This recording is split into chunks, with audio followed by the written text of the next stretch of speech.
a slow buildup, and then there's very fast reactions. And this is kind of the situation that we're in right now. Is there's a very slow buildup. The United States, I believe, and Iran both know that this could escalate, and I really hope that the peace talks are going to come to fruition. But from what I see at this time, look, we knocked out probably part of their sonar infrastructure, and there is a naval base right behind that ground control station, but you know their ability to track the ocean under the sea is limited now, and we know that I'm sure they have the capabilities. I mean, binoculars are good enough to monitor the actual strait, but you can't see under the ocean. And if we knocked out their capability to do that, then we would absolutely take advantage of that and push subs through. Anybody who wouldn't in this situation would just be not prudent to do. You know what I mean? So like we took advantage of that. Absolutely. And then next, when you look at a map, you see that the border of Kuwait to Iraq to Iran really isn't that long. And I probably could take, a ruler and figure out how far away that really is. But, it can't be more than a few hundred miles, if that, between from Kuwait to Iran.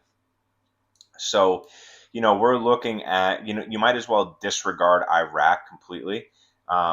And you can notice that, yeah, if we were ever to push into Iran, Kuwait is 100% the place we would do it. And Kuwait absolutely is a staging point, and we say it in our own words. This is our primary node. I mean, we have basically two major airports that we can push troops, supplies, and logistics through in order to build up our forces on, I mean, what would you call that? Iran's southwestern border, in a way. It's difficult because you can see Iran's kind of slanted, but right on their border, we have a place where we can absolutely build up a massive amount of troops and push through. Now, what's little known is there's also a base to Iran's northern border. It's an Iraqi base called the Harir Air Base. And what you can also learn is there's a northwestern Syria base that we're um, strategically drawing down. And most of those forces are moving to the air base in Iraq. That's on Iran's northwestern border. So we have a very, very intricate system going on, and I'd be terrified if they hit that Iraqi base, because I don't know. I would think that Iraqi base, just there on a gut level, I would think that that would kind of signal that Iran is more so worried of a ground invasion than anything else, because we do. I mean, it's reported. It's not like I'm saying anything that isn't known, that there is troop movement building up that northwestern base, that they're divesting a base in Syria in order to do so. We know that this massive staging point, I mean, they're hitting the airport, the so-called commercial airport, that's also dual use. So they're trying to absolutely restrict air movement. And now you need to question, why would they want to restrict air movement, right? Specifically, they're making these strikes on the airports. Wouldn't you want to be able to keep that open line to get people out? Obviously Iran's weighing the options and saying, no, we think that they're pushing people in through, you know what I mean? They're pushing people in. They're not letting them leave. So we're not, they don't believe that we're drawing down our forces, is what that signals. If anything, that signals they believe that we're pushing forces into the into that northern area. Uh, it's difficult with the borders, but we're pushing people into Kuwait at their southern border.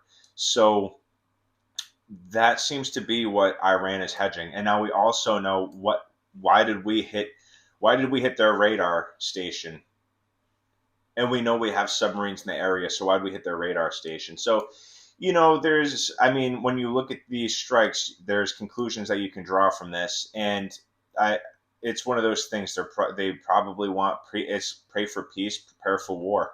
Let's hope that these peace talks are legitimate. But what's scary is we did sneak attack them multiple times. We've also had peace negotiations that were literally bombed.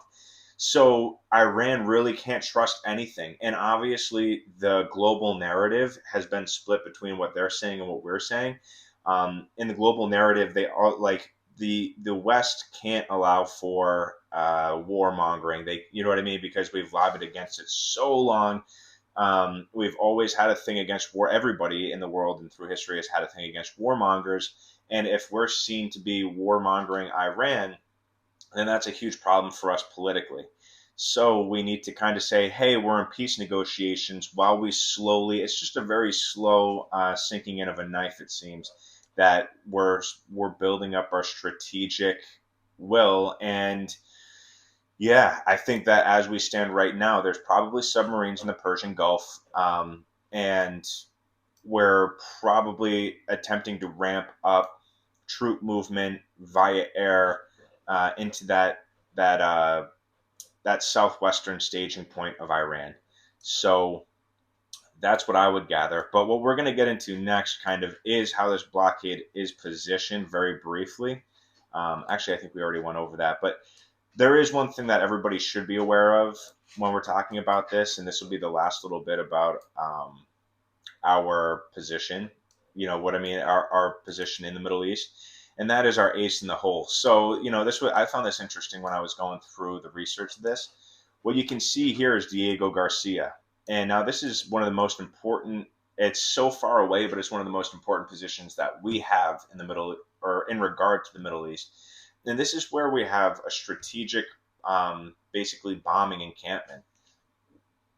We have, and I'll go down through the list, but it's the works. We've got the B-2 Spirit stealth bombers, the B-1B Lancers, the B-52 Stratofortresses, all stationed there. It's the port capable of accommodating 30 warships.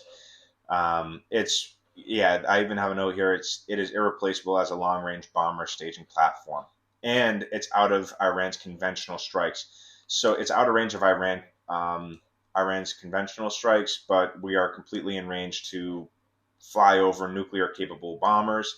And that's really our ace in the hole. So, it's a very odd situation, and there's so much infrastructure that's involved with this situation that the picture that's being painted in the news that, you know, I don't know how to put it, because depending on who you are, you see it differently. But really, this is a stalemate because we have all of this infrastructure. We have solid infrastructure, but it's so susceptible to Iranian attack that we have so much. I mean, we have such a commitment to this area that we can't even help it. However, on the Iranian side, they don't have as much infrastructure or resources, yet what they do have is solidly defended. It's almost impenetrable, and that was the major military accounts, was that this was an impenetrable fortress.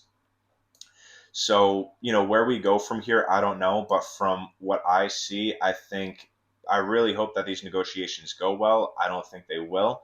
And I think for, very apparent reasons. And the media has their point of view. We're hearing that Israel is kind of throwing a wrench in the mix, and I believe that to be partially true. But I'm going to get into one of the things that I think is absolutely true. I think that this has a lot more to do with Russia than anything else, or has a lot more to do with Russia than one would be led to believe on the face of this. And that's what we're going to get into next.